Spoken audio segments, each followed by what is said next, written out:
은하수 49회 오늘의 글 제목은 장애우 출생의 이유 죄 때문에입니다.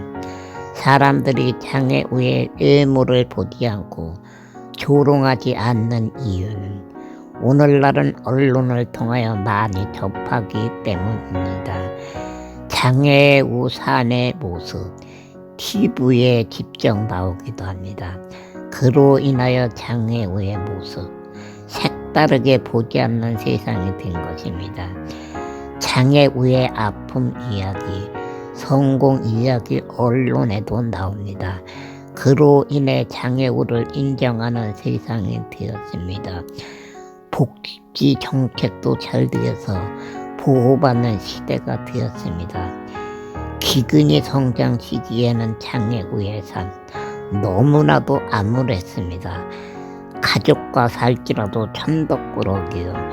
장애우 시설에서 살던 장애우, 건강한 사람들에게 구제의 대상으로만 보이는 인권이 죽은 삶을 살아야만 했습니다.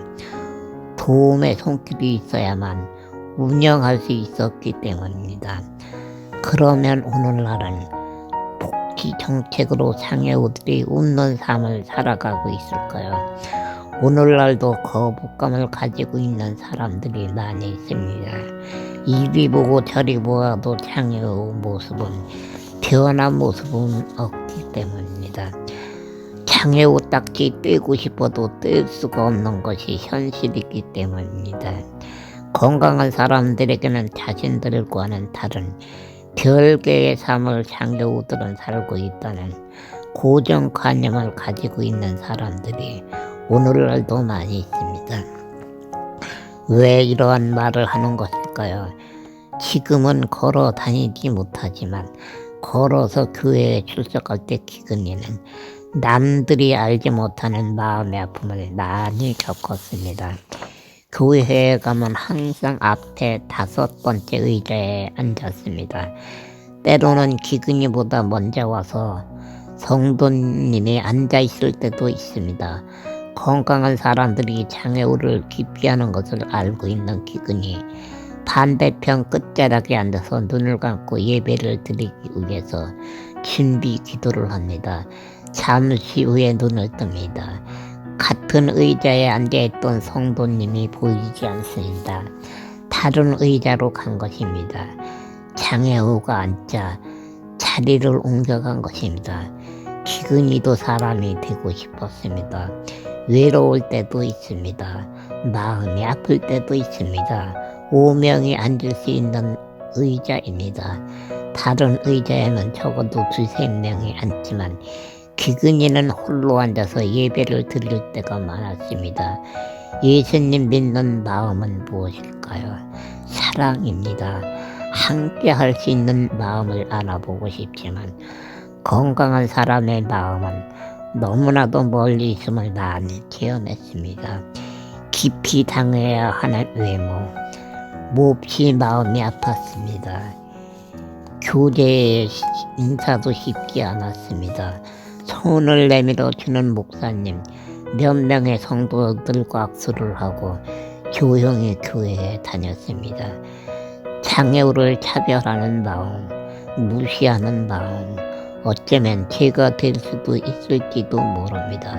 사람들에게 장애우를 차별하는 것은 자신의 영혼을 미워하는 것이요 이웃을 미워하는 것입니다 하고 말해주고 싶습니다.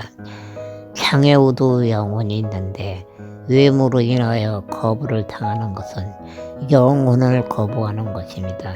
장애우도 이웃입니다. 외모로 차별당하는 것이 마음이 아파 기도한 적도 있습니다. 청소년 때에 그에게서 하나님의 하시는 일을 나타내고자 하심이니라 하고 말씀하신 예수님의 말씀 이해가 되지 않았습니다. 가족 중에서 자신만이 불구자가 된 것이 너무나도 슬프고 아픔이었기 때문입니다. 아무리 생각해 보아도 하나님이 하시는 일을 나타내고자 하신 것이다 하고 말씀하신 예수님의 말씀이 거짓말 같았기 때문입니다. 왜 거짓말이라고 생각을 한 것일까요? 정말이지 예수님 말은 이상하다. 하나님이 정말로 있다면 나를 고쳐주거나 또는 세상에 태어나지 않도록 했으면 더 좋았을 것이다. 하나님이 사람을 만들었다고 했는데 하나님은 무슨 이유로 나만 병수로 만든 것일까?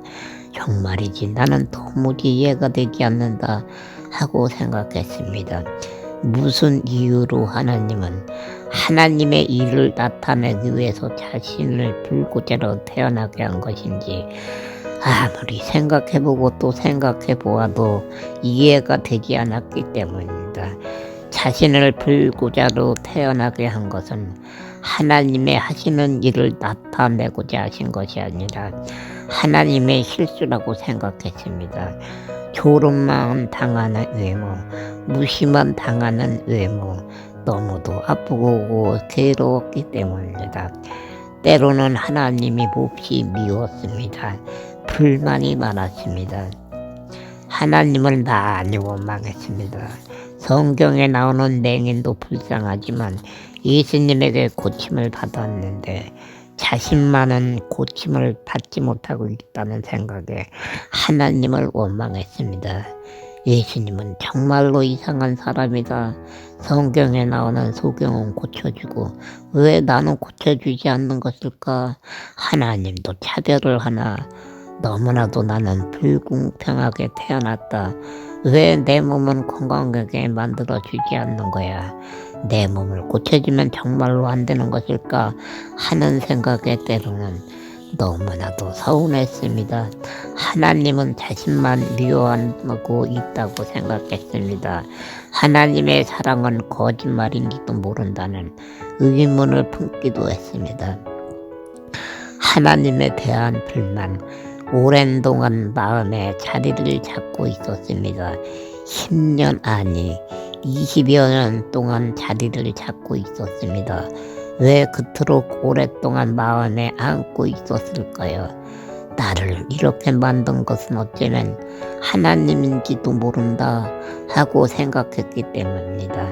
하나님이 자신만 미워하고 있다는 생각으로 청소년 때를, 청년의 때를 보낸 것입니다.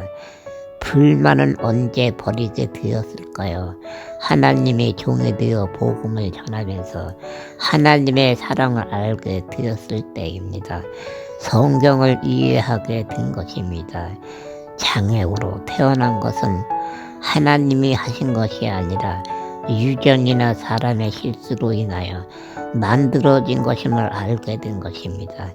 사랑의 편지를 쓰면서 만일 내가 건강한 사람으로 태어났으면 편지를 명필로 쓰고 지혜롭게 쓴다고 할지라도 사람들이 받아보지 않을 것이다 하고 생각했습니다.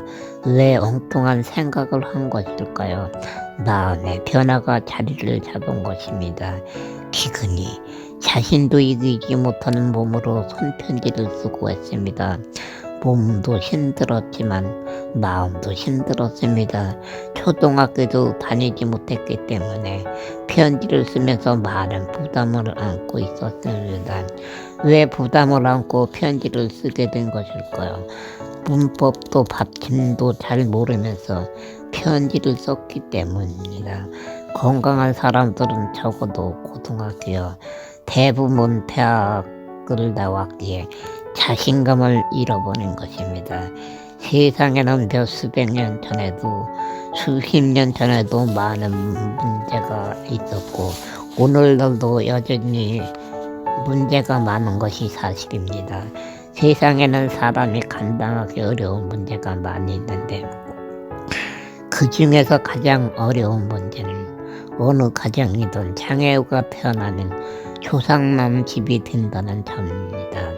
어느 시대였던 사람들은 장애우를 이해하지 못했고 인정하지 않았습니다. 장애우가 태어나면 친척도 이웃도 혀부터 내어 들어오고 했습니다. 이해하는 것이 아니라 온갖 유머를 만들어내고 했습니다. 아기 엄마가 나쁜 짓을 많이 해서 벌을 받아서 장애우가 태어난 모양이다. 그 집안에 장애우가 태어난 적이 없다고 하던데 도대체 이것이 웬 달대락이야 하고 판단하고 정리합니다. 21세기 문화의 시대입니다. 고등학문으로 지식의 시대입니다. 알 것은 다 알고 있다고 잘난 체를 하는 고등학문의 시대입니다. 그런데 이상합니다. 장애우가 태어나면 현실을 부정하고 역으로 생각하는 사람들이 나뉘십니다. 분명히 지식의 시대인데 사람들의 인식 수준은 여전히 옛 시대에서 벗어나지 못하고 있음을 봅니다. 선조들의 생각을 현 시대의 사람들도 가지고 있습니다. 사람들은 아니라고 부정을 하지만 하나님의 자녀들도 점을 보거나 또는 예물을 중요시하는 것은 변화를 주지 못하고 있음을 봅니다. 장애우가 태어나는 이유는 무엇입니까? 임신했을 때 아기 엄마가 약을 잘못 복용을 하거나 또는 뜻하지 않은 일로 놀라 충격을 받았을 때 술, 담배, 공해 식품을 먹음으로 인하여 기형아가 태어날 수도 있습니다. 성병이 문제가 될 수도 있습니다. 유전일 가능성도 있습니다. 기로 인하여 출생하는 경우는 없습니다. 어느 날 전화가 왔습니다. 50회 계속됩니다.